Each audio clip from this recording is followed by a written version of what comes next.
Hello, everybody. Here we go. We're going to wait a couple minutes for our guests to arrive.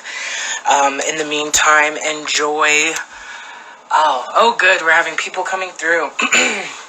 So we're just going to wait a little bit until a little bit more people join us. Today, we're going to be talking about the mascot issue in Bountiful, Utah, which is north of Salt Lake City, for those of you who don't know. I'm going to have on my Instagram some people that have been talking about changing the mascot at Bountiful High School, and they are our white allies. And so we're just going to wait a little bit for people to come in. Thanks, everybody, for coming. Just to introduce myself, my name is Meg Singer. I am a citizen of the Navajo Nation. I grew up in Salt Lake City, Utah, and I am currently the Native American Initiative Director at UVU. I'm an educator, and so questions about mascots, about issues of Native representation, I just love talking about that. So we're going to get started. Right now, I'm going to... so let me tell you how it's going to kind of go. I'm going to be interviewing a couple of people, so people will be coming in and out. And our first guest, I want to say guest like I'm a cool, like a Jimmy Kimmel type of something. Our first guest is going to be Mallory, so let me go ahead and get her on.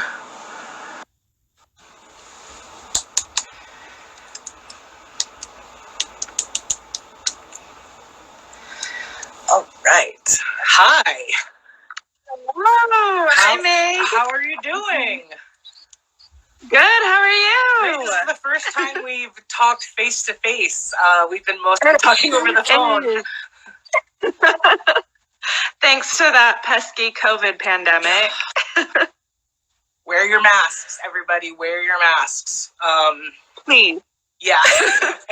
So Mallory, thank you for coming today. I just want to tell everybody that's watching that you and I and the panelists today kind of came up with some questions to answer, and these are based on things that you have all been struggling to answer.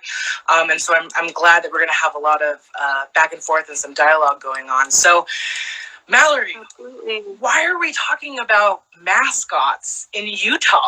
Yeah. I'm sorry. So it all started on social media. And there is an Indigenous activist group called Illuminatives, and they shared a post that called for the elimination of all Native mascots.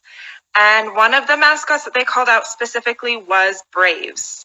I am an alumna of Bountiful High School, class of 2013, and we were the Bountiful Braves. And so seeing that post from an Indigenous activist group, seeing that they were calling for the elimination of the mascot Braves, made me take a step back and take stock of my personal history, my actions, and some of the harm that I may have caused during my time at Bountiful High while I was participating in cultural misappropriation in the name of school spirit because our mascot was the Braves. So I posted on my Instagram story, and my friend and fellow alumna, Mykala, she reached out and said she'd been feeling similarly, that she was upset and uncomfortable at the thought of using a group of people as a mascot. And so we decided to work together, start an email campaign, and started change.org petition. And it went viral because of a very unprofessional email that the mayor sent in response to me. An unprofessional email? Tell us more about it. So the email that I initially sent to the mayor had very similar language to the petition. I was saying, I'm embarrassed that we are still using Native people as a mascot. We're one of 3 high schools in Utah that is still using Native people as a mascot. And the cultural misappropriation that went on, just the same things that have been on social media. And so the mayor responded to me, and he accused me of having sheep mentality. He used the fact that he attended a Black Lives Matter gathering as a kind of a leverage to dismiss the conversation. Like, oh, I went to a Black Lives Matter gathering, so we don't need to talk about this. Right. So I tweeted out his response, and went viral, and the news got involved. And luckily, because the mayor had such an unprofessional, disrespectful response to me, I've been connected with people like you and your brother, the co-founder of the Utah League of Native American Voters. And so we've been able to amplify Native voices and get Native people involved in this discussion. Yeah, totally. So in Bountiful, has it been a shock? I mean, are people going, what's the reaction of people as this discussion is going forward? No, it's a mixed bag. Okay. Some people are like, yes, I've been uncomfortable with this for years. Finally, we're talking about it. And there are some people who, the mascot is a beloved tradition to them, and they cannot possibly imagine that changing. Right. So you have gotten, a lot of flack for bringing this up because, for lack of a better word, you're not Native, you're white. Right. Yeah. I am white. And you people, can see me. I'm white. People have been, I wouldn't say accusing you, but kind of like dismissing you because you're not Native. So how as allies like you, how do you fight as an ally with Indigenous people on issues when there are people that are like, oh, you're just speaking for them. You don't know. You don't have the right to do anything. Yeah, when people first started saying that, it made me really question myself and question, should I have said anything? Is this my spot to say anything? And one thing that I keep reminding myself, it's a quote from the Reverend Dr. Martin Luther King Jr., and he said, the time is always right to do what is right. And so, as I said, when I saw that social media post and I was taking stock of my life, I realized that I had done wrong and it was time to do right. Pointing out and speaking up against an injustice, against a wrong, it's not just one race's responsibility. So white people can point out injustice, even if it's not happening to white people. Because where would it leave us if only certain people could speak up against injustice? Right. So so backlash from the mayor, he did apologize and, kind of was backtracked a little bit. Going forward, how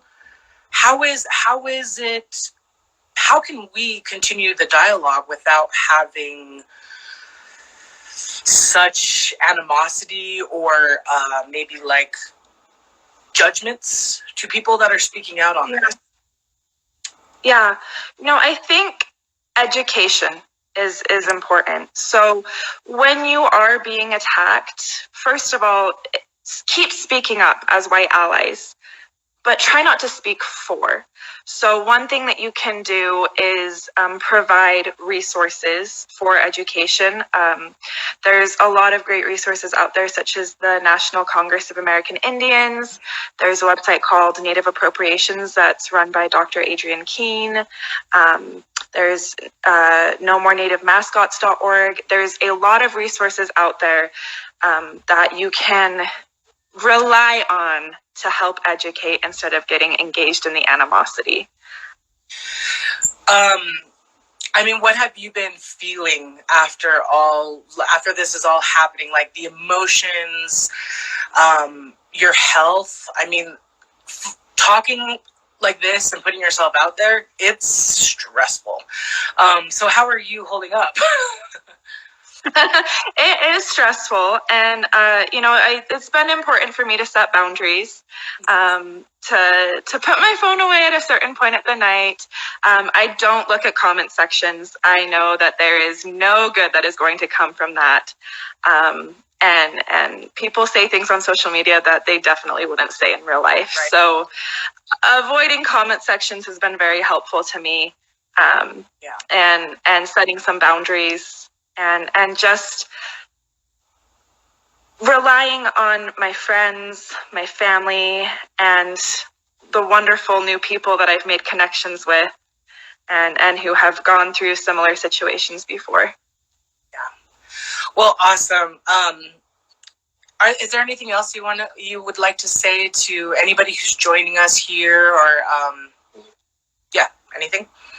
Yeah, I have one last thing that I want to say. Yeah. One thing that I've been thinking a lot about recently is, the reason that we're having this conversation is because of the mayor's response to my email. And something that I've learned this last week is that Native people have been having this conversation around mascots for decades.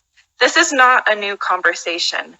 And unfortunately, often in the past, most of the time, Native voices have been dismissed.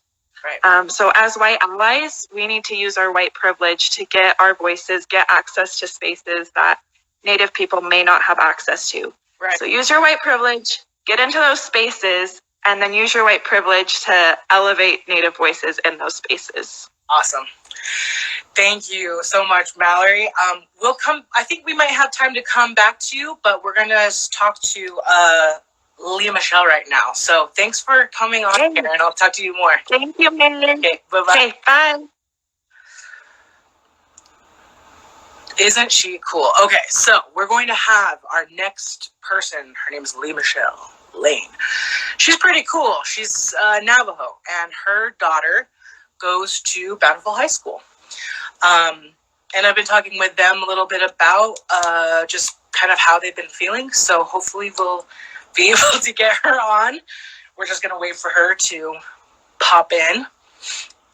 And I just want to thank Mallory for her words. I've been telling her and all of the other people, when Native people talk and we speak out on this, it's scary. Personally, I've had backlash, violence threatened at me, people trying to follow me home, people threatening my family. It can be pretty intense. So Leah Michelle hasn't come in, so we're going to talk to, her name is Cynthia. Let me find her. I'm so new with, oh shoot. Okay, hold on. Okay, going live with, where is she? Oh, everyone's in here. This is awesome. Okay, she is Sharma. Where is she? I am so bad at social media. Oh, there she is. Okay. TikTok, I don't know. I don't even have it. I'm just... Hey, how's it going? Good. I think Leah Michelle is here now. Oh, is she? Mm-hmm.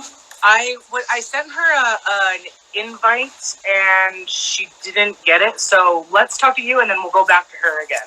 Okay. Okay, Cynthia, thanks for being on here today.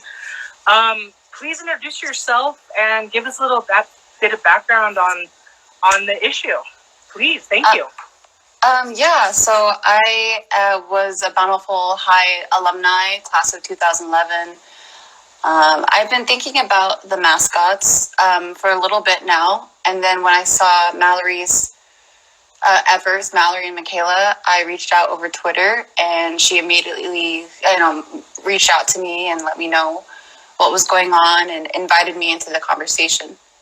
So, and I think it's really important to talk about these things. Awesome. Great. So what, your experience at Bountiful High School, 2011, that was not too long ago, but a little while ago. Yeah. What are some of the things that you have seen at Bountiful High School? Are there, I guess, do you feel that the mascot actually honors Native people? Like how some people are saying, this is an honor to have a mascot that's Native. Yeah, I don't think it's honoring Native people. I think there's a lot of history that we need to educate ourselves about Native people and their voices. I was looking at statistics or like years when Native people got their rights and things like that. They got the right to vote in 1924. And in Utah was the last state to give Native people the right to vote, which was 1962. Yep. That's Utah right. was the last, and, Bountiful High School, they, set up in 1951, and it wasn't until 1962 that Native people actually got a chance to practice their right to vote, and here is a high school taking a piece of their culture when they can't speak for themselves.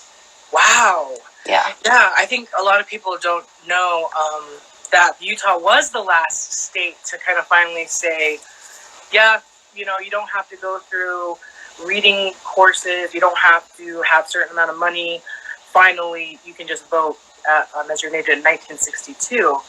I did not know that Bountiful was created in 1951. 1951, and then 1962 was when they got the right to vote, and 1978 is when they received religious freedom. So yeah. So it's kind of hard to make the argument that it's honoring people when they had no say on in the decision originally. Yeah, they had no voice. It's amazing to me. I don't understand, how something like that, could happen. So when we look at the history of how Native people have been functioning without representation, without voice in this country, in Utah, the mascot issue then becomes a rallying cry, almost like it's something that you can see that will change. So what do you say to people that say, well, if we change this mascot, we're gonna have to change everything. We're gonna have to change the Spartans. We're going to have to change the Vikings. We're going to have to change the Trojans. This is going to be a slippery slope of mascot changing if we change Native mascots. What do you say to that? Yeah, I have heard that a lot. And I think it's interesting that we compare, Native Americans in America to a culture that was, 1,000 years ago. They conquered lands and fought wars, and they didn't have any kind of genocide happen to them. Whereas the Native American people, had mass genocide and mass, government control and their land stolen and things like that. I think if you want to talk about violence, not representing violence, and that's a separate issue than talking about caring about a culture that has been oppressed, Yeah. Mm-hmm. Do you think that people are hesitant to join the conversation because it's a sensitive one, because it's about race? Yeah, I think so. I think can be scary to speak out and say something and leave yourself vulnerable to people, coming for you and doing things like that. It's definitely really scary, and it's scary to talk about race, but we need to have these conversations, the good side and the bad. It lets us know kind of where we're at, I think. Yeah, totally. Like for I think also to remember is if you don't know how to talk about race, it's going to be uncomfortable. It's going to feel like it's an attack, because we've been conditioned in our society to abhor that we're equal, we're all of those things. So when you're looking at Bountiful as a community, what are some of the resources or the things that you feel Bountiful could really benefit from in learning about Native people or mascots or really anything? Yeah, I think that there's a lot of education that can be had. I think, when they run around on a football field, they don't know what culture they're using, and they don't know the reason behind it.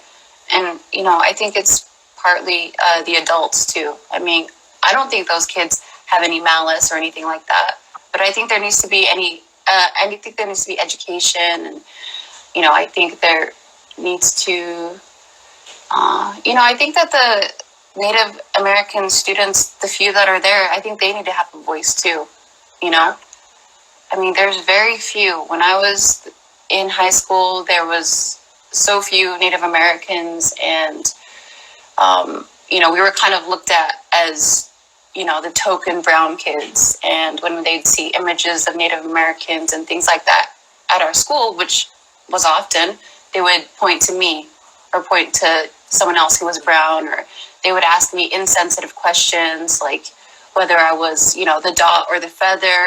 They would ask me if my relatives danced around in circles and things like that. I think we need to help the students that are there, that are, people of color and things like that. And that starts with educating Bountiful High. Yeah. Yeah. Wow. That's awesome. Is there anything else that you'd like to say to any of the people watching, to your friends, family? Well, yeah, I would just like to say that, it's go ahead and speak up. Like, you may, it may be scary and things like that, but it can really be supportive and helpful. If you just say something, do something, anything, it just really helps, I think. Thank you. Someone who has been in over the years, have talked about mascots, from the Washington Redskins to the, to now the Bountiful Braves. It's I can't believe. Well, I told everybody this, that I just can't believe how much positivity has been happening. Mm-hmm. I cannot believe that there's this many people that are like, oh yeah, that's not good that we have mascots, because in Utah a couple years ago, I mean, it was the same conversation, which was like Native imagery being, incorrectly used, and the backlash that we had. I mean, we were accused of, of like bullying the students, when the whole time we were saying, like, it's not the students' fault. They're learning. We as educators and parents and we need to educate ourselves because it's our responsibility. So I've seen just this change, and I can't believe that. Maybe Bountiful is really a good community. I'm not from Bountiful, but maybe it is. Yeah. Yeah, I think they're learning just as much as we are, so. Yeah. Good. Yeah, I'm really impressed with everybody's just wanting to learn it. It's really great. So thank you, Cynthia, so much for joining us. Thank you. Yeah. Let us know if you need anything. And how are you holding up, by the way, through all of this? Oh, yeah, same with Mallory. I think it's important to set boundaries so you just don't get lost in what people are saying. I have looked at comments, and I probably shouldn't have done that. The comment sections of things is not good. So, right. Yeah. Well, thank you. I mean, answering those questions will, because we've seen those questions in the comments. So thank you for sharing your opinion on those, and hopefully we'll give people a little bit more hope. Yeah. Thank you. So. Thank you. All right. I'll talk to you later. Bye. Bye. All right. That was Cynthia, everybody. How cool. Just some great knowledge going on. So now we're going to try Leah Michelle again. Woo! Here we go. Let's see if we can find her. Let's see. Oh, yep, there she is. Okay, so we're going to go ahead and add her on. See if it can come up before she was... Oh, there you are. Hello. Before you were getting set up, I did it too fast. Emily. Hi. I can't. So how are you this evening, Michelle? We are good. Oh, Good. Closer to you. Yeah, come a little bit closer. So, Michelle, I would love to really just give the time over to you and tell us a little bit about you, where you're from, and your connection to this mascot issue at Bountiful High. Look at that. Oh, we're just like, look, Emily. It's fun, huh? Yeah. So to all of our family friends that are out there watching too, I think they are. We're from Arizona, northern Arizona, from a small town called Page, Arizona. That's where we basically grew up, just at the border of the reservation. Our roots come from Navajo Nation. Not from Nation. I'm from Cupertino, Arizona. Sorry. Kind of nervous. We moved up here last year in August. We moved up here for better opportunities, better school for our children. So I picked Bountiful for a reason. I really like the area. I've always liked the area. You know, I looked into it and I wanted a place here. So we live not too far from the school. And, you know, there was opportunities open for my daughter. She loves to play softball, so that was one of the reasons. You know, they're just a really good school, academic-wise. It was the reason why we chose this. She will be a junior this year. This is where she plans on graduating. I know. Good.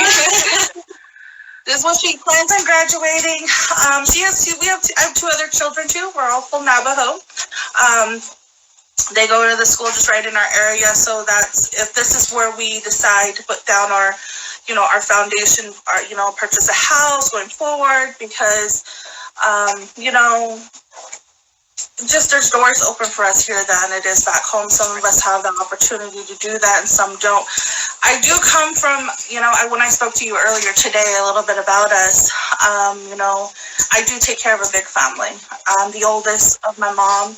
She's always been a single parent, so she had two jobs and, you know, try to make it every day, just get us through every day. And, you know, so I have two younger siblings.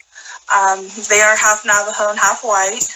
That's me. But mainly, yeah, they're basically raised in a Navajo home. So, you know, they're taught the same. They go to school back home. My little sister graduated last year. She's on her own. She's starting to do her own thing. You know, she's trying to figure it out still. Yeah, right now, we're here with me. My mom's up here with me. My little brother is here with me. He will be joining. He will be registering into Bountiful High. So okay, she won't be alone. Yeah. Yeah. So a little bit of that. That's who we are. We love it here. We love being here. One of the big things is I've always looked at it as if I do have family back home when this whole pandemic happened. You know, there was so many reasons why I had to move here and for opportunities to help my family back home. So we did food runs, we did with, you know, getting disinfectants and stuff they could not get, and they can't leave home. We did what we could from here. That was one of the good opportunities. So we always looked at being here and, you know, to open doors, you know, like I always tell my family, if I get a house, you know, then it opens doors for some of our other family members, the children that are going to graduate, they can get jobs and work here and go to school here. So, you know, it's just like, you know, with our experience, everybody at the schools were very kind to us, very helpful, very patient with us, because I had to let them understand that we were moving from something way different. And, you know, the teachers, the registers and the counselors, they were really helpful in understanding, help me understand what we can do, what they can help with, and same with for Emily, you know, school was another thing, and Yeah, so that's a little bit about us. I think that's beautiful. Beautiful And story. then she'll talk to you about a little bit about herself. Yes, please. Like your what you want to do, your future. So, A little bit about who you is. so I'm Lemley. I go to the school, obviously, and my future careers is to go into law enforcement mostly. That's where my goals are set for, and those teachers are helping me with going towards my goal. Good. And yeah, and I have a talent, and I draw because I'm good at it. And I love softball. I love playing softball. I love meeting people and the communication on the field. Just excitement, just like that. How you say it? I don't know how to say it, but just a good type of layout on stuff with people. I'm very quiet though, and shy, obviously. And but I'm a great person, people say. Yeah, you sound like an awesome person. In fact, we should hang out. So you both are new to Utah, new to Bountiful area. You've chosen Bountiful High School as kind of like the place where your kids are going to have the most opportunity to learn so that they can chase their dreams. But then you see the mascots and then assemblies that show Native people not in the best light. Tell me a little bit about that. So, this started right at the beginning of school. My daughter's new to the school, no friends. She's got to figure it out on her own. She's the only one Native American at the school is what she observes and sees if there's any other ones, and she's very quiet, keeps to herself, even though out of a huge school, a whole different environment. She still walks through the hall, still says hi, and tries to communicate with people. And she's never really, she's not really afraid of being by on her own. But then when she went to the assemblies and, it changed. Like everything changed to her, seeing somebody in the assembly dressed up as a chief in a costume and wearing feathers and speaking, and she brought it to my attention. She goes, "Hey, Mom," she sent me messages, and I just what? And we were still at that point moving in here. We were still trying to get settled in. We're still getting used to our job. We're still getting used to, the freeways and where we need to go, the bus routes and the children's schedule. So it was a lot. And I just kind of had to tell her, I really don't know what to do. And I just told her, I've always told my children, just, keep your head up high. I know they probably don't know. But then when it comes to think about it, when you sit there, it's 2020. There's a lot of, we have internet, we have Google, we have, these platforms, Instagram, people following people from everywhere. And, in a way to me is they should know. You can you can search about it, you can research about it, you can educate yourself on what this means to us, why it's so hurtful. And, my children are raised in a traditional type home, and to be educated and also be respectful to anybody, no matter what culture, what race you are, to educate yourself on them and who they are, who your next friends are going to be, and to be out there. So yeah, that was something my daughter said she had to walk out and just have to wait and just have to get through the day with school, and then it continued to happen. We didn't go to football games. We didn't go to baseball games baseball started, not baseball, what other games are? Softball, basketball. Basketball and football. We heard the noise that they make from there, but I never I'm gonna go over there. We were just it's a long day. We're not gonna. My daughter wasn't like, too much into the school. She still didn't have friends. She didn't have, and it's already winter time and still no friends, nothing like that. And she's still going through school. She's still, she'll talk to people here and there. And her art was one of the things a lot of her teaching really grabbed from her. I started seeing artwork because I do involve myself into the kids' school and what their curriculum, what they teach through the year, and I always want to know, especially when it comes to history. I'm very touched when it comes to my children, and I just hope that that they're not going to be putting my daughter in a classroom with a history teacher being, all about Christopher Columbus or this way, and or being patriotic in the school. I will address that issue because I don't think it's right and it's not respectful. I mean, it's pretty much, to me, it's common sense. Is you shouldn't do that. My children don't go over there bullying anybody or putting you in that place to let you teach, and we'll address the issue when a parent is there. So. I've owned myself. She has dressed up at school. She has wore her traditional outfits. And she loves to do that. This year, she wants to do it. She wants to do it all year. We're still trying to get dresses made. All her clothes will be self-made because it's like, I think where it hit her the most is when it came to her little brother. It's touchy for me because... Sorry if I start crying. Oh, it's okay. My son has very long hair. He's always been, he knows the purpose of it. And with our situation and why we came here and our personal, our personal situation we went through. My kids have long hair, they speak, and they have to go through a lot of bullies, not just in school, but in life in general. They've seen their mom get bullied, and people judge her, and things like that. But in the end of it, I've always taught them to be good people, no matter what it is. Maybe they just don't know. They probably don't know what they're saying.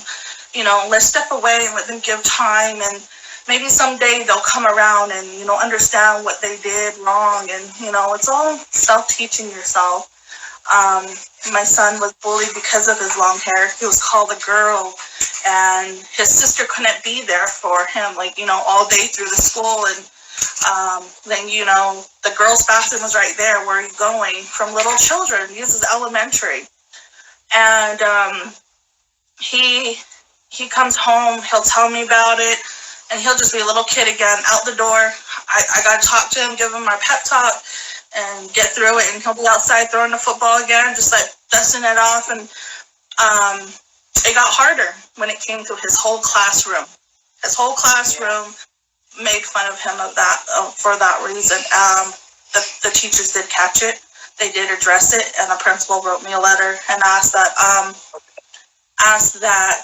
if we could come in and do maybe like a presentation with our Indian education coordinator and start with his classroom, because that's where a lot of it. He did come home very sad, and I didn't want to say to him like, hey, you want to cut your hair?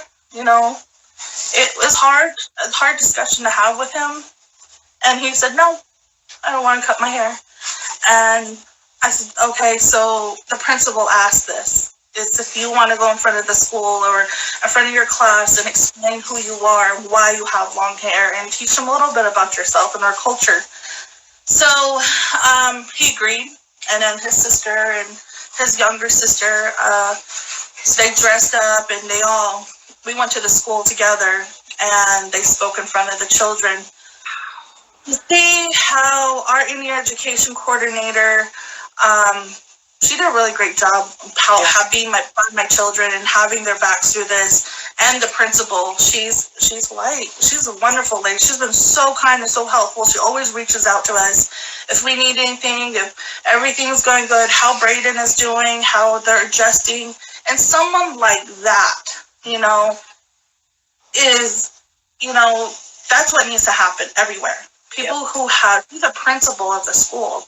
Right. And man, she reached out, and just like what Mallory's doing, she's giving a voice for us, and she's had her past, situation, and now she understands that was the wrong thing to do.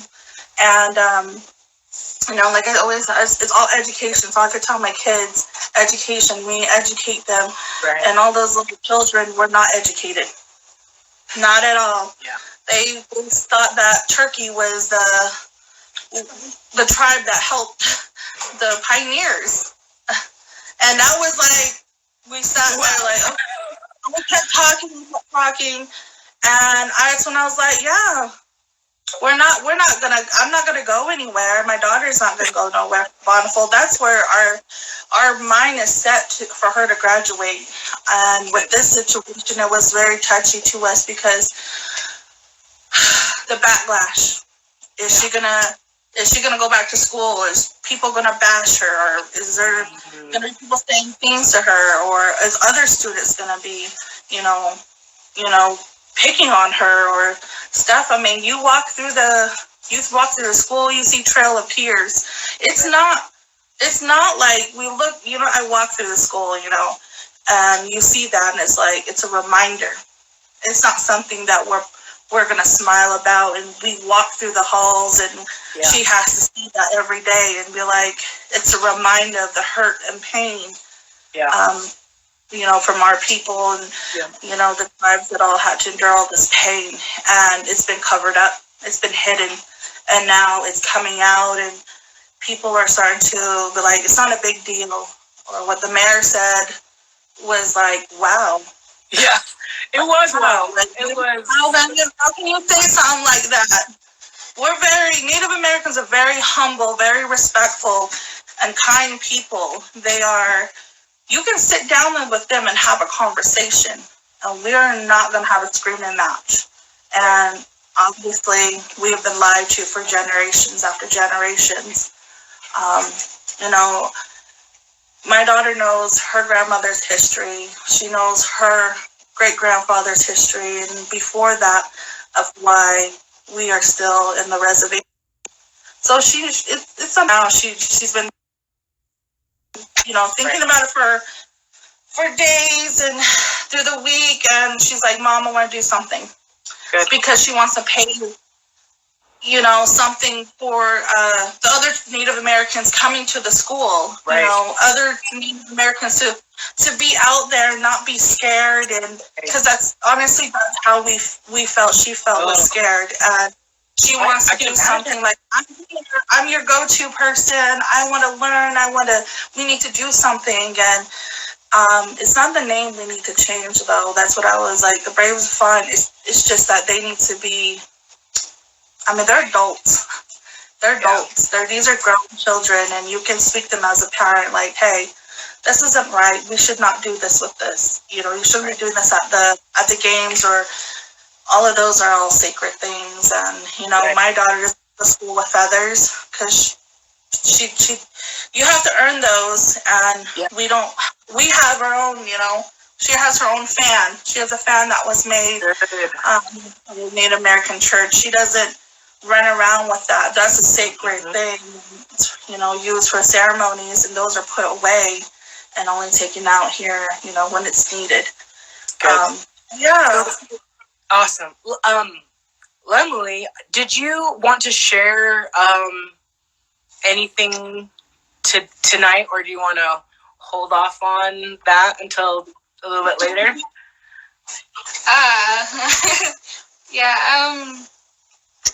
I don't know if I should share. Okay. For Tuesday. I feel like I should wait for Tuesday. Okay, wait for Tuesday. So it could be like an actual wow moment instead of right. So for everybody that's watching, given her hard,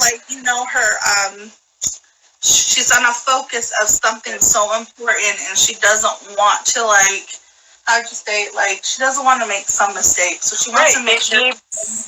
It needs time to marinate and edit it until it's ready. I'm the mom. I'm the one talking the most. My kids don't talk so much. My son does. Well, Brianna, Where's Braden? You grab him real quick? Yeah, grab him. So, But yeah, they need to change the mascot. It's just down. and let me just say for the people that are watching right now, Tuesday is the Davis, which is the county that Bountiful is in. The Davis school board is meeting on Tuesday, and so we're going to be there, and we'll be there, and Lemley is going to be our leader, and she will be giving a public comment about her experiences and what she wants. So if you can make it, it's in Farmington. The information we will post so that everybody can have it. I really appreciate both of you taking the time to share your experiences and learning what it's like to, be from somewhere else, move here to Utah, and really just fight for this community that's now yours. And I mean, we really appreciate you. Really, like your words. Emily, you are going to graduate, and we're all going to be there, and it's going to be great. Yeah. Okay. So I will get back to you. Oh, is there anything else that you guys would like to say? I just totally just bounced out of my head. Okay.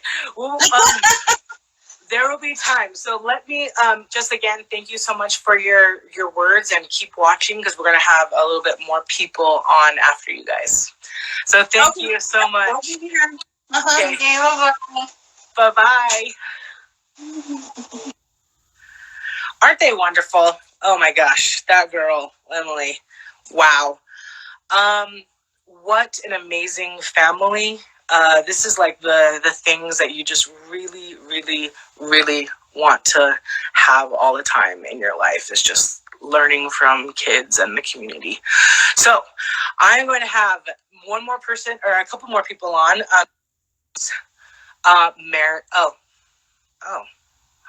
Hold up. We are going to do, let me see, one more. What is it? Okay, let me get our next person on. Oh yeah, sorry, Maryn, that was weird. Let me try it again after I'm with Hannah. Hannah! Hi, how are you doing? I'm doing good. Good. Thanks for being on here today. Have you been enjoying the discussion so far? Yeah, I've loved hearing different perspectives, especially like Lemley's story, like of someone who's currently experiencing it. I think that's so valuable. Awesome. Well, Hannah, give us a little bit of background about yourself and how you kind of came to this issue. Yeah, so I was born and raised in Bountiful, Utah, like many of the people here. And I think the most impactful education about Native Americans that I received in school was in 4th grade. We did a Utah program, and we sang a song, and the lyrics were, "The Utes, Paiutes, and Goshutes, Shoshone, Navajo, the Indian tribes of Utah that lived here long ago." And I think that was kind of the perception that carried with me throughout high school, and seeing like the Braves mascot as kind of like a mythical figure of like a people that weren't really like around anymore. But like they very much are. Like Native Americans are, they're still here, they're with us, and I think we treat them as if they're mythical long ago people with mascots in a way that is kind of disrespectful. Right. Yeah, I mean, it's always great to, go and when you, as a Native person, what do you know about Natives, people? Oh, I went to school and my mascot was an Indian. And you're like, right. Okay. That's cool. What does that even mean? So when we're talking about these issues, Hannah, and we talk about change, people are very kind of like, that word is really loaded. But what an excuse that is often brought up by like administration or, teachers or community members is that like, it's going to cost too much money. We're going to lose something in changing this of our identity as high school people. So what would you say to that? For sure. So I've done a good amount of research on this topic, looking at how other schools have handled the cost. So costs have ranged at other high schools from $18,000 to $50,000, and there's been a variety of ways that they fund it. Adidas has a program where they help high schools who want to retire Native American mascots, and they provide like free logo and uniform design. Other schools have done GoFundMes. Other schools, it's been a decision at the state legislature, and they've reallocated state funds to help retire Native American mascots. Yeah, so Maine and Michigan are two states where that has happened. And so it's come from like a top-down legislative level. So I know Liz White is here with us. So Liz, yeah, there you go. So I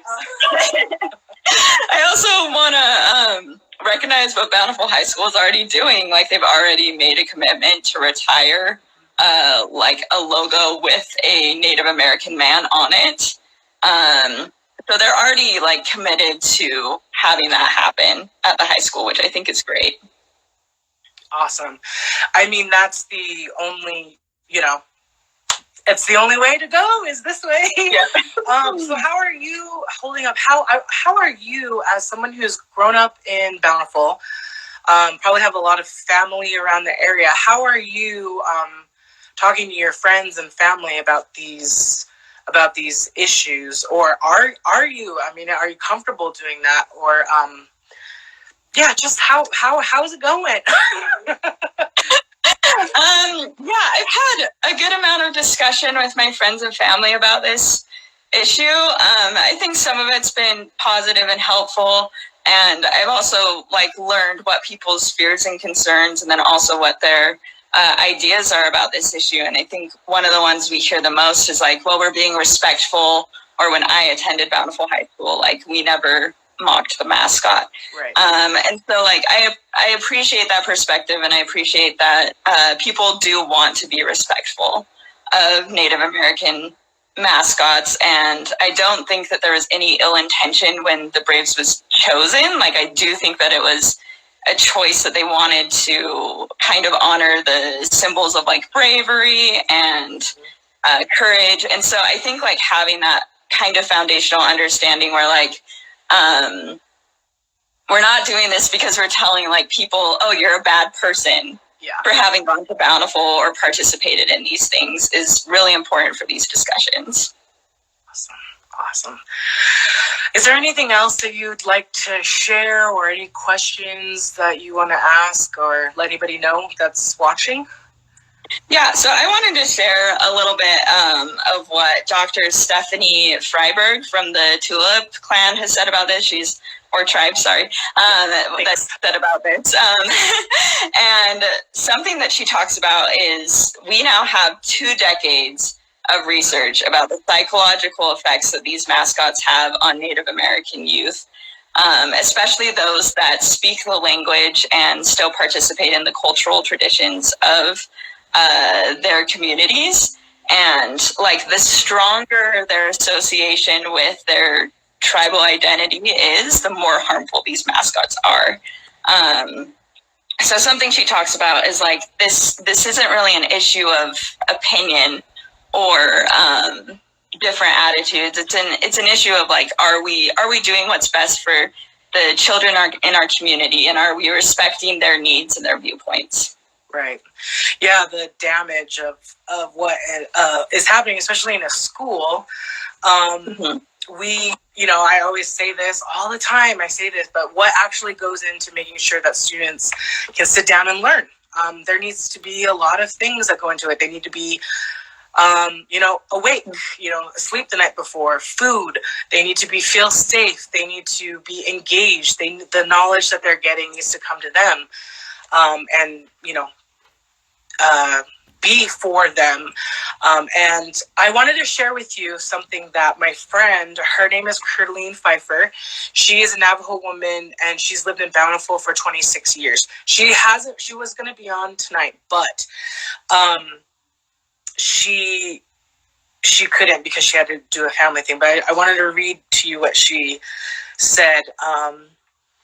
I have been a resident of the Bountiful area for 26 years. As our children have grown into high school, I found myself questioning the idea of the logo. Personally, it has bothered me for years, especially when I would attend parent-teacher conferences, pay school lunch, pay tuition, particularly when I attended an assembly, watching the students who didn't seem to really care who they were acting out as. It seemed like a joke to them only. I was so disgusted with the assembly, I walked out. The knowledge of Indigenous people is covered in a very small couple of paragraphs in the history books of the school. I don't know how much lecturing time is given to Indigenous issues or to Indigenous natives to the students, but for the very small part of the page I viewed, it made me sick to my stomach. It's so sad that people are not willing to learn of other cultures. There's so much misunderstanding. It causes us problems in our society today. And Curleen is a Navajo woman. She's my auntie. She is working with Indigenous educators all the time. And she has thick skin. She sees this a lot. And still, even when she was going there to pay for her kids' lunch, it had an effect on her. And so I just wanted to share that, because what you said about, like, you know, the damage that it can do. It's, you know, we're not being offended because, you know what I mean? We have like the thickest skin ever. She's 26 years, you know? So I just really appreciate you and your perspective and everything that you have said today. So thank you so much. Hannah, is there anything else that you'd like to say? How are you holding up? I'm doing good. Like, it's definitely been, it's made me confront a lot of my own biases and prejudices, like, thinking about this process. But I think that, like, looking at those and looking at my past behavior and recognizing that I can be better is kind of key in this whole process. That's awesome. Thank you. I really appreciate you, and keep fighting, and thanks so much for joining us today. I'll talk to you later. Absolutely. Sounds good. Okay, bye. Awesome. Okay, we're gonna have we're gonna try Maryn one more time. Thank you so much for everybody so far that's been listening, who's been coming in, and this has been, I'm learning so much. Let's see. It just went 1 second. There we go. Let's see one more time. Maryn, if you are listening, it is not letting me add you for some reason. And the biggest thing is I'm terrible at social media. So we're going to try it one more time. It's not working, she says. Okay.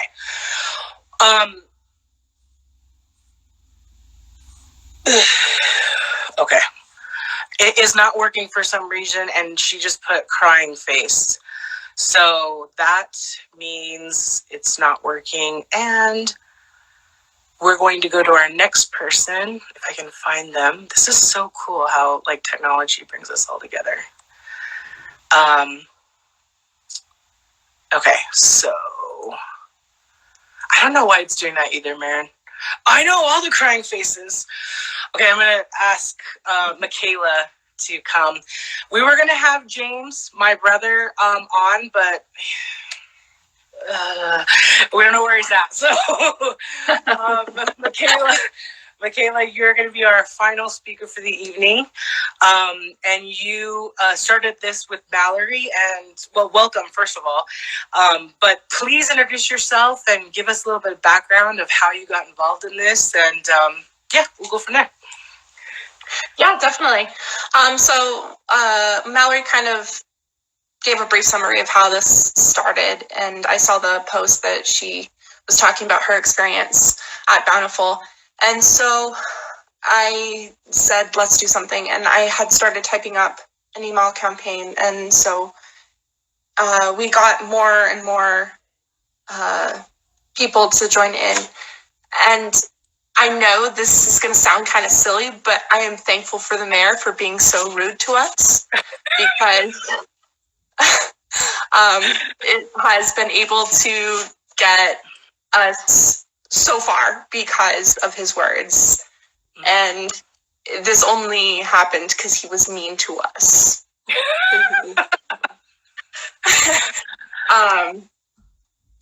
But yeah, so I graduated high school at Bountiful in 2013, and I was pretty quiet.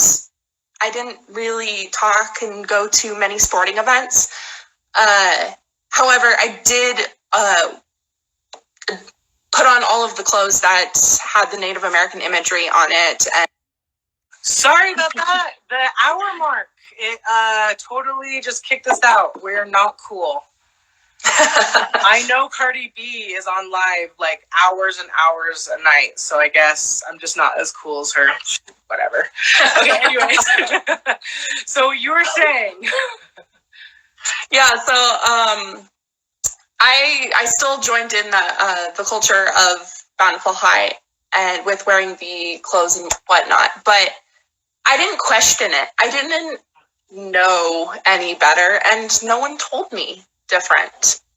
And that, yeah, I just wish I had known. That is the biggest thing that I wish could have been different, is if someone had just told me that what I was doing is wrong. And it's only now, because of the education that I've received, have I begun to look back on my actions and realize what I was doing was not okay. Right. I think that's pretty common for a lot of people to feel that way, because it's kind of like, why couldn't I learn this? Why shouldn't I learn this? Why am I being, I don't know, my students always say, why was I duped? You know, why was I not taught this? So it's very common for people to feel that way.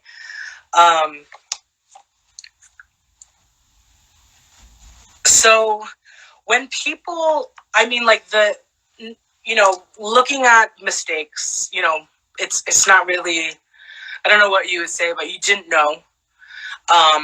Now you do.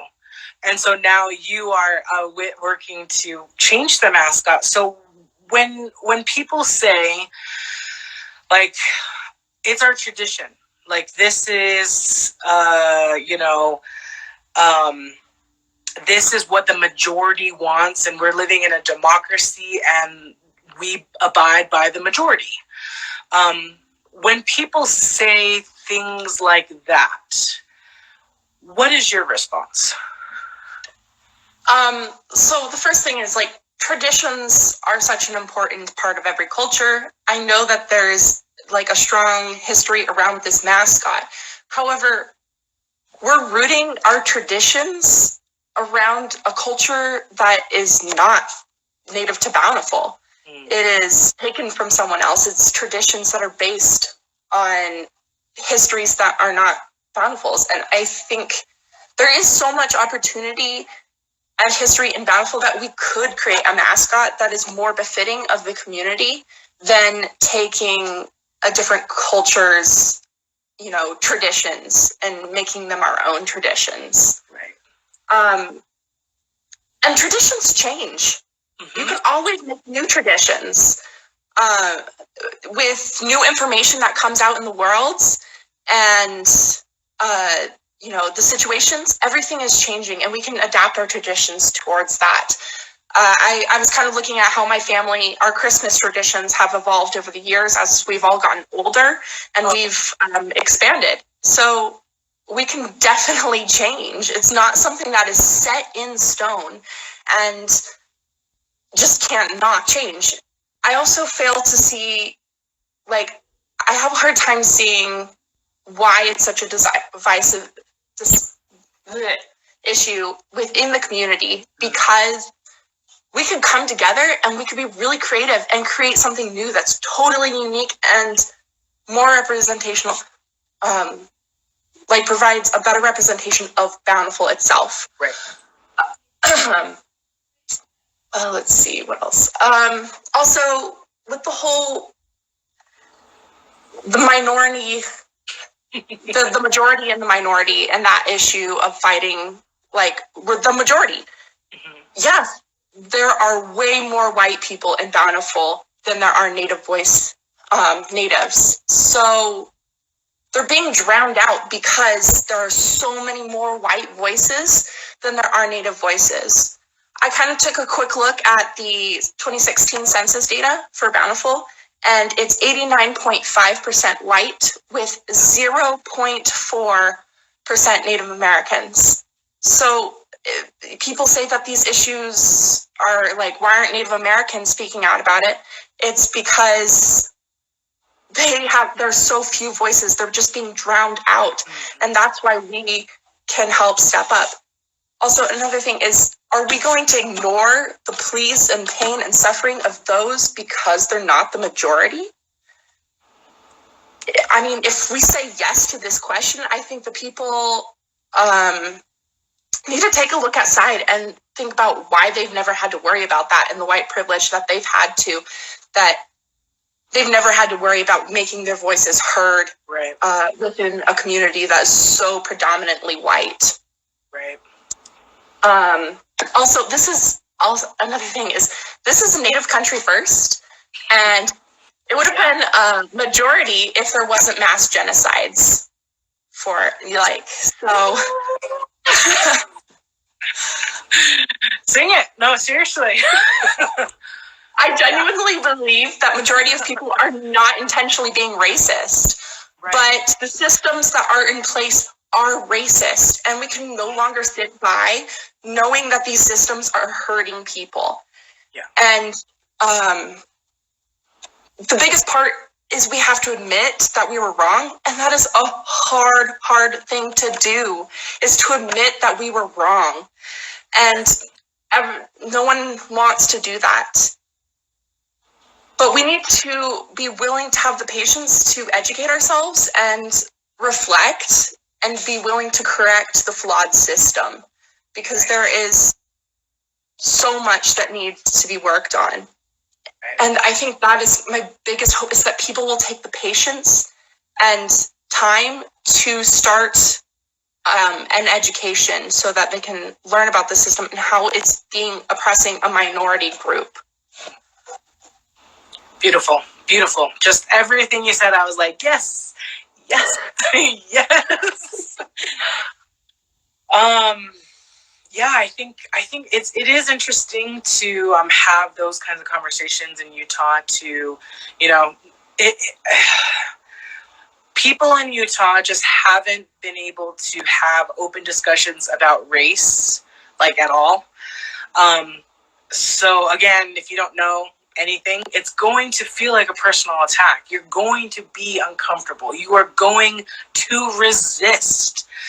And then we've also been, you know, like, nobody wants to be a racist. And when you think about racism, you think about the worst kind of lynching in the South, the KKK, you know, burning crosses, not letting people into stores. But there's another kind of racism too, and that is erasure. Like, never ever learning about Native people, period. Believing that they're a myth, believing that they're all gone. That is really extremely hard, especially when we all need to know that history so that we can change things for the better. What do you think that Bountiful will get to that point? I know that some of the comments are talking about that majority of people that do not want to see the name changed or the mascot changed. Yeah, it's going to be difficult. That is for sure. But I sincerely hope that people understand that we're not trying to destroy their culture. Like, there's this tradition around people going to Bountiful High, and I believe that it's more around this school and this bonding over this common experience, that people went to this school because we received amazing educations at Bountiful. And I think the traditions that people speak of tie more to the school itself than the mascot. Right. And I hope that we can begin to help people within the community realize and educate themselves about these issues, it is definitely going to be an uphill battle, like in trying to bring light to these situations. But I hope it does make a bit of a difference if we can help eliminate the mascot, because that's a first step in letting people know. Awesome. And Mykala, you've been fighting this for a few days now, and you were the one that received the message from the mayor. How are you holding up? It has been a lot. I chose a crazy time in my life to decide to pick up this issue because I'm a graduate student trying to work on our thesis. Yeah. Fun fact, I will be moving down to the Navajo reservation in August to work on housing issues down there. Cool. So picking up this was exhausting, but I would never regret it for anything in my life because I have met some amazing people. And I originally started this as, I saw issue with it, but I have learned so much because of this. And so I don't regret a second of doing this, even though it has been exhausting. That's wonderful to hear. Again, also as a Native person who's been fighting this issue for years, it's really easy to see people fall by the wayside because of the burnout of how much actual effort it takes just to have conversations about this stuff. So I want to thank you for your hard work and keep going. Is there anything else that you would like to say to everyone? Not that I can think of. I was going I'm not sure what, I feel like there's a lot out there, so yeah, but I can't think of anything off the top of my head. There will be more times too. I mean, yeah. So, well, thank you, Hannah, and have a wonderful. I'm sorry, Mykala. I'm like everybody. Thank you, Mykala, for talking, and we'll talk again soon. Awesome. Thank you. Bye. All right, we're going to try one more time to get Maryn. She is in a better situation because she changed devices. So hopefully this will work this time. And this will be our last chat. See if it's going to work. Ooh, got you. It worked. What was it? Were you on a computer or something and it wasn't going through? Just on my phone and it wasn't working and I wanted to cry. I saw those cry faces. I was like, a lot of crying faces happening over here. Yeah. Also, I just have to say, well, how are you are so beautiful. Like, I'm just like staring at your face like, wow, what a beautiful human being. So thank you so much for all the work and everything. Thank you. Thank you so much. So, well, how are you doing today? Tell us a little bit about you and your connection with Bountiful High. Yes, so my name's Maryn Tan. I graduated the same year as Mallory, Mykala, and Hannah. Born and raised in Bountiful. And I am really passionate about just educating people about racism and white supremacy and all that entails, because I'm married to an Asian man who has experienced racism, specifically from people within Utah, and who just don't understand how damaging it is, and who deny it, and they're unable to see it. And so I get really fired up. And so with this issue, I just want to help people see how harmful it is, and that they just need to listen to people, to minority voices within the community, and do the right thing. So that's me. That is awesome. So yeah, we talked a little bit before, and your husband having experienced some racism, and you with proximity to him, seeing that. How does that? I mean, what do you guys have to do together as a family to kind of not let that get you down when you experience? Like, it's so incredibly hard. Just like everyone has said before, just setting boundaries and protecting our family, our marriage. And I think it's people don't think there's racism in Utah. They don't think there's racism in Bountiful, Utah, because people are such good people. They're religious. Like, there's no way they could be at all racist, but there absolutely is racism. And when you try to bring it up and help them see it, there's just enormous pushback. They just shut down, and honestly, it's causing a lot of rifts, and it's so messy and so hurtful. And if people just took the time to learn and listen and understand and set aside their own feelings as white people, they'll learn so much. And yes, it's uncomfortable and so painful, but it's what we need in order to find healing as a society. So, boom! Yep. Thank you for that, because that's one of the counter arguments to, change the name is, why do you have to bring race into this? This is about honoring culture. It's not about race. What have you seen, or in your own experience, that helps people kind of talk about race a little bit better?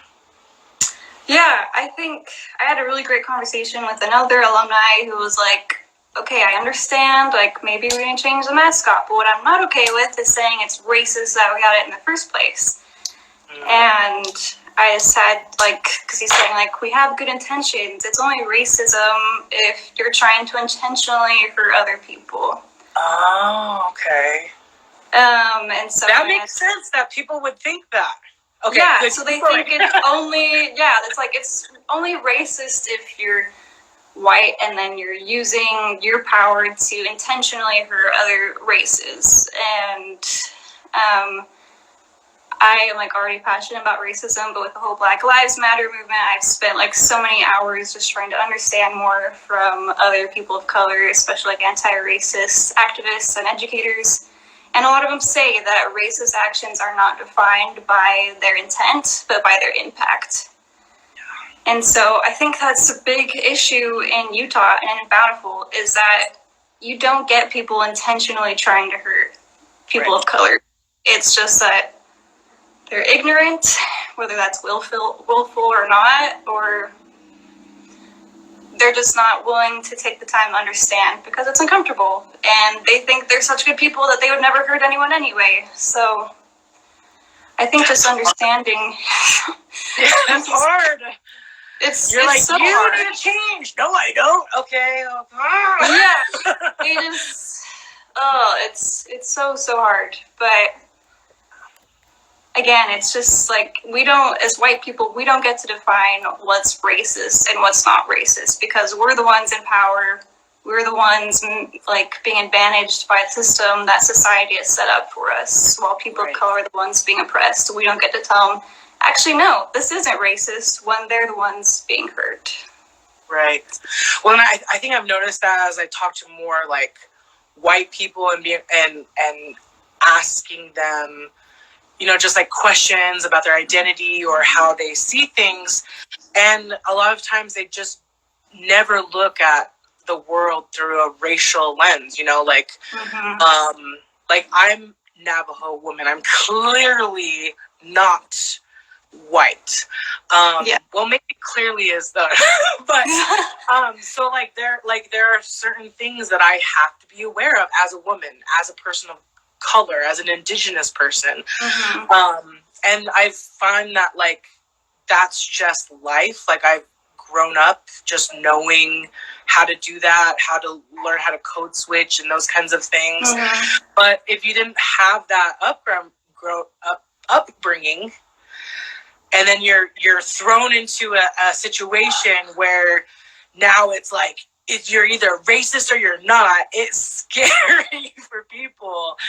And I'm not saying that as an excuse or anything, but I want to empathize with people that are maybe scared to put themselves out there or to be humble, to learn. It is scary, we know. One thing that happens when people are uncomfortable talking about race is like deflection. And one of the things I've seen with the deflection is kind of like, all right, we know racism, it's a thing, especially now because of the Black Lives Matters movements happening. But COVID is actually the thing that we should be worried about. So we're going to prioritize the pandemic, and then we'll get to racism. And yeah, so how do we, when we're talking with educators and community members, how do we get them to see that, like, we should be thinking about racism like a pandemic? Like, we need to have it figured out right this second, not a minute longer. How do we do that? How? Yeah. It's an honest question because COVID's wreaking havoc and it's serious and so complicated. But yeah, like one of the emails I got back from like a board member was like this is important, but right now we need to focus on making schools safe for our children to come back to. So we'll get to the mascot like later on. And I was listening to the Illuminatives like town hall a few nights ago, and they were talking about the process of trying to get the Washington Redskin name changed, and they've been trying to do it since the 70s, and they've gone to points where they're close to changing it, and then things pop up, and then it gets pushed aside, and they just find other reasons like, oh, yep, it's important, but we'll come back to it later and take care of it. There's just always going to be things coming up. Like, yes, okay, a worldwide pandemic is a pretty big thing. But if you think about it, like, racism is a pandemic that's been happening for over 400 years in this country, and really since the beginning of time. And while there may not be, like, huge displays of racism in Bountiful, Utah, like, this is very much one that we can take care of easily. We know it's hurting Native people. We can just fix it and move on. It doesn't have to be such a huge issue. Right. I mean, I'm reminded of people that are, not from Utah that are listening. The dominant religion is the Church of Jesus Christ of Latter-day Saints, formerly known as the Mormons. And they changed the name. They're no longer using that moniker, and are what now. A great comparison. And everyone was like, "Cool, like awesome." And so I've been using that example to help people go, like, "Yeah, it's not scary. Like, let's do it." Yeah, it's not a big deal. Like it's not the end of the world. Like, no. If it's hurting people, just change it. We don't have to make it into a big issue. So. Yep. Awesome. But people are so attached. I understand. I loved it too when I was a student, but some things are just wrong. So. Yep. Well, how have you been holding up during this time? How are you? Yeah, I appreciate you asking that. Like, I'll be totally honest. This week has been really stressful. Like, I haven't had much of an appetite. Just been like sick to my stomach and so stressed. And so it's given me more appreciation for what people like you go through, like you're constantly fighting for issues like this, and I can't imagine just like the burden that is on you like all the time. So thank you for your sacrifices and fighting for this all the time, because I'm just barely getting into this and it's already like affecting me and wearing me out. So I can't imagine what it's like to just constantly live with oppression as a person of color and have that burden on you all the time. So yeah, I'm really sorry on behalf of all white people. Well, for causing these problems. I'll let everyone know at the next meeting. No, I really appreciate you taking your time and talking with me, and especially the work that you're doing in Bountiful. Like I said before, I have friends that are Native. I'm Native. We've been fighting these issues for years now, and in Utah, I have to say it, there's momentum in change. And that's one of the reasons why we wanted to have this today, was so that, we can just keep on going and keep on plugging along. So thank you for joining us tonight. So much. Awesome. Well, we'll see you soon. Hope so. Okay, bye. All right. Thank you so much, everybody, for joining. This was an hour and a half of just some really good discussions. We wanted to make sure that the panelists addressed issues and arguments that you might hear your friends or your neighbors bring up, and to give you some insight onto how to answer them. But the fun doesn't stop here. On Tuesday, the school board meeting, which is not going to be live streamed at all. The school board meeting is at 6 o'clock on Tuesday, which is the 13th. Is it the 14th? I don't know. It's on Tuesday. It's at 6 p.m. and we want to be there at 5:20. And it is the public comment section of the school board meeting. And we would like to hear everyone's support on the changing of the name. We'd like to hear, 14th, thanks, Mallory. It is at the Davis School District, which is in Farmington. And we will be there in hopefully full force to share our opinion as community members, to say, hey, we want to make a more inclusive space for all students. And I just wanted to end tonight just to thank everybody again for joining, for our panelists, for the people who've been speaking out this week in Utah. Things are changing. People are learning. And, we've made great strides in the last couple of weeks. The Washington Redskins they're getting pressured from huge companies to change the name. And people are learning about racism and theories of colonialism, and they're just learning to love their neighbor better. That's one thing I love about Utah is the service that everyone seems to give one another, and I feel like this is a service that we can give to Native people. So thank you again. Thank you for joining me. Of course, if you have any questions, please feel free to private message me through Instagram or Facebook.